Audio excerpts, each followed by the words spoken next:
Hey guys, John here from Sonic Drive Studio. I hope you're all doing well.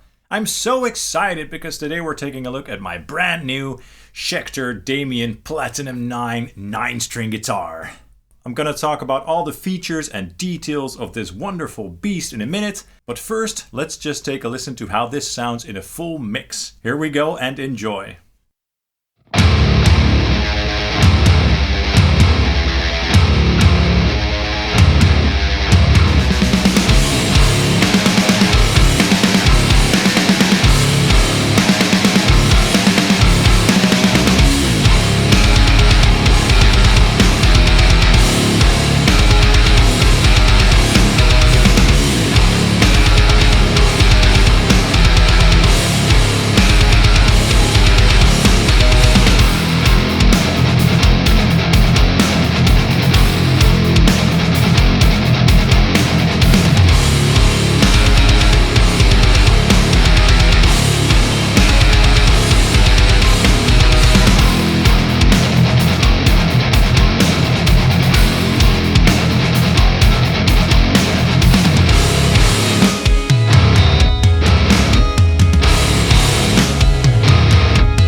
Wow, this truly is an inspiring instrument. It really is. And I think it sounded great in that clip. And as you can see, I used my Engl Fireball 100 tube amplifier for that clip. And of course I ran this through the usual Red 7 amp central reactive load and into the Mix01 file from the York 212 M65 cabinet. No boost pedal up front at all and no post-processing on the guitars. So this tone was very simple. Just this guitar into this amplifier and that's it. Let's also take a quick listen to some isolated guitar parts, just so you can hear the guitars up close.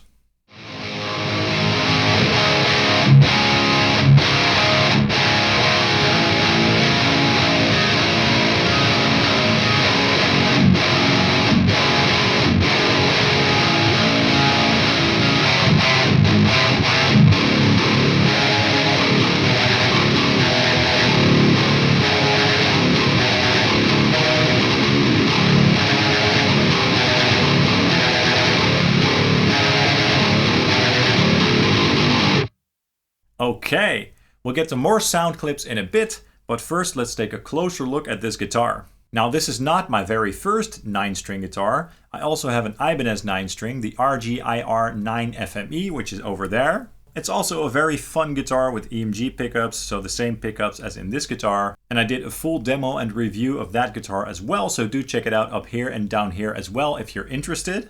Anyway, that Ibanez has a baritone scale length of 28 inches. But this Schecter has a scale length of 30 inches, so that's quite a bit longer than the Ibanez. And that absolutely contributes to how huge and articulate this guitar sounds. I remember seeing this exact same model in the making of video of the soundtrack of the Doom game. Mick Gordon, the composer and producer of that soundtrack, used this guitar for a couple of riffs, some really heavy and thick and low sounding riffs.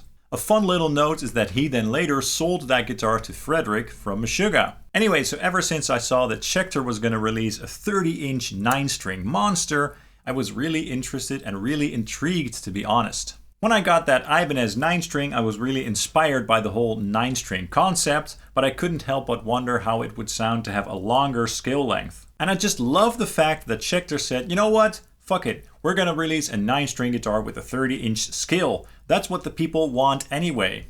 And to be honest, it sounds really good because of that, as you could hear in that first demo.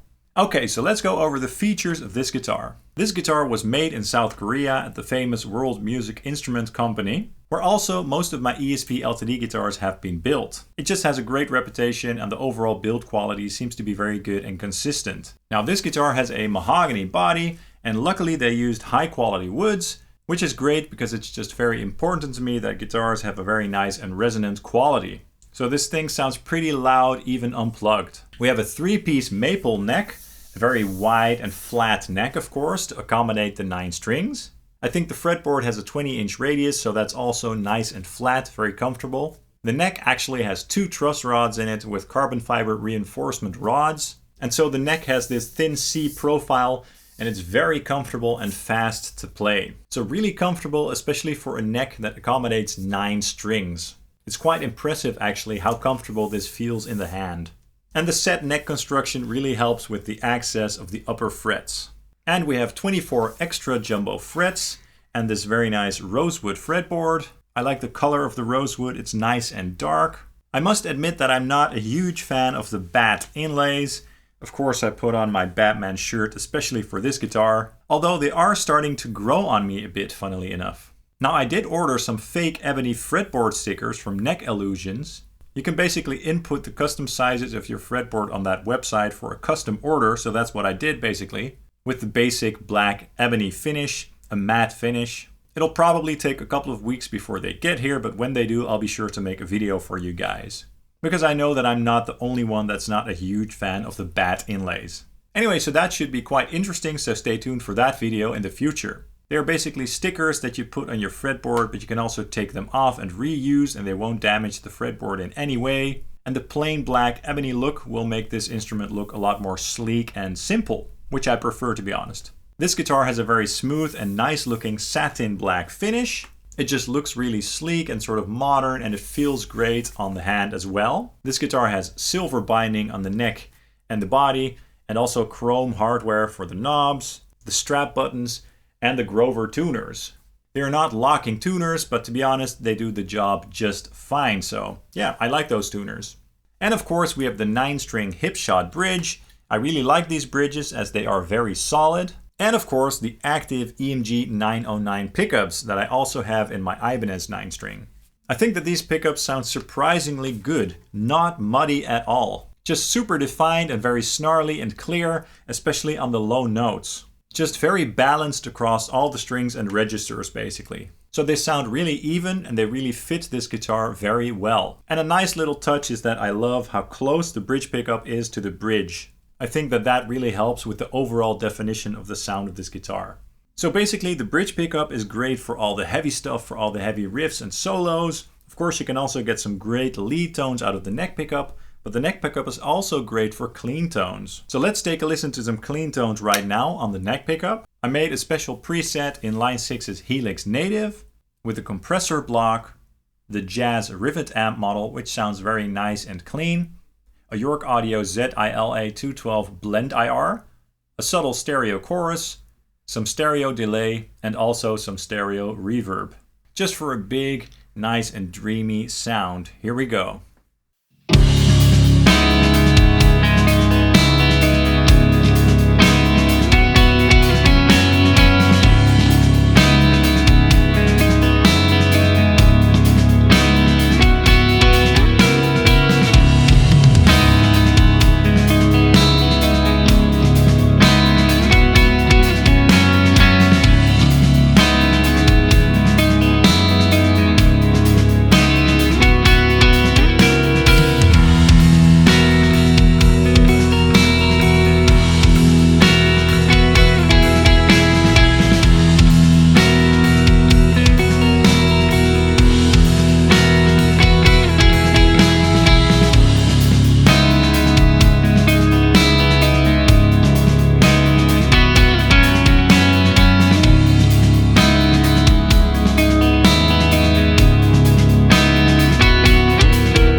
Great, and now also some isolated bits for you.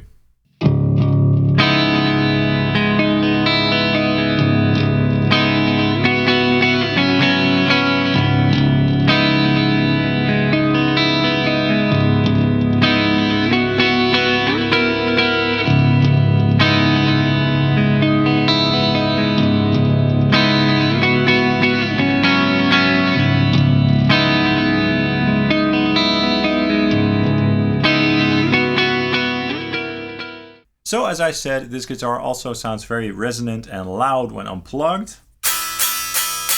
I don't know if you can tell on camera, but that just sounds really nice in the room.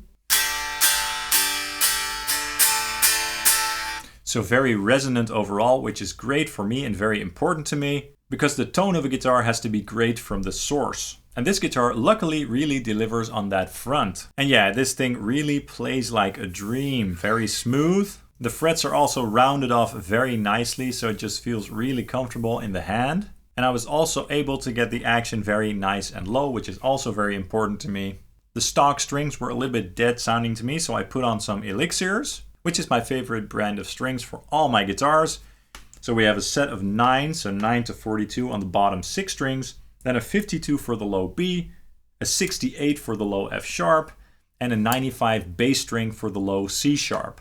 And these gauges seem to work just perfect for me. Now the low C sharp string isn't completely free of fret buzz across the neck, but that's just what you get with such low notes on a guitar with low action and bright amp tones. But I think that it's still very manageable though. I think I could go with an even thicker low C sharp, like a 100 gauge string or something, but to be honest, the 95 is just very comfortable to me and it just sounds great.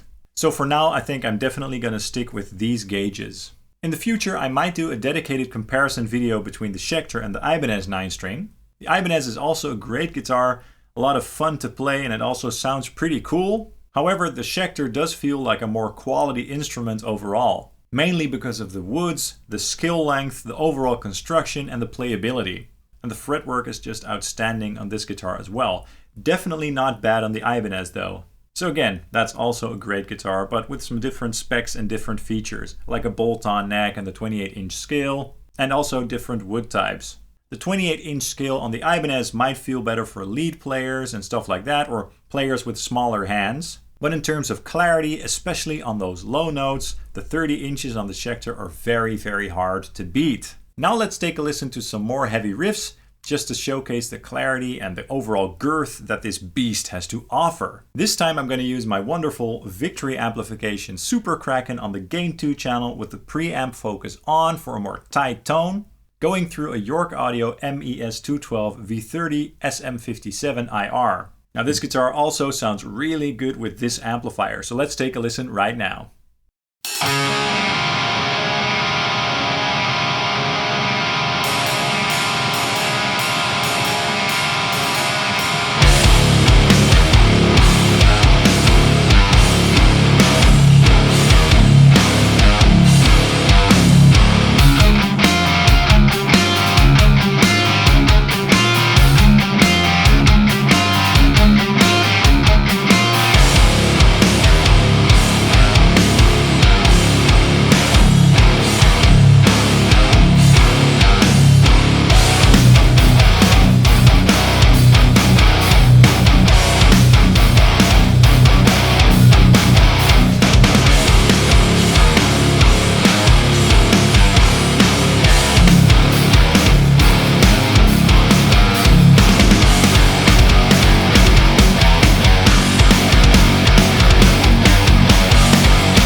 Great, and now also some quick isolated riffs.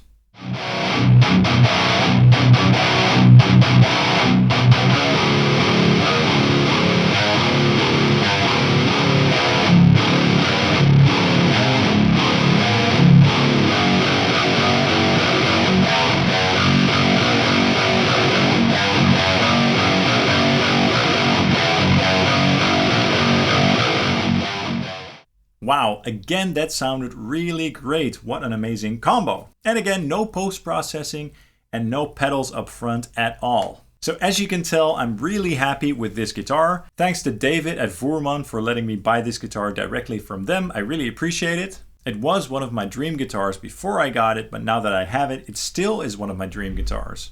And that's always a good sign, of course. The overall sound is really good. It has great wood, great construction, great pickups, and of course that massive and oh so important 30-inch scale length. It plays great because of the wonderful fretwork and smoothness of the finish. And aesthetically, I think that this guitar looks really good, aside from the bad inlays. But that will probably be remedied soon with the neck illusion sticker, so stay tuned for that. That's all for this video. I really hope you enjoyed it. If you did, please drop a like and a subscribe down below, as that really helps the channel out. I'd hugely appreciate that. And you can also follow Sonic Drive Studio on Facebook, Instagram, and Twitter. Thank you so much for watching, and I hope to see you guys very, very soon. Cheers!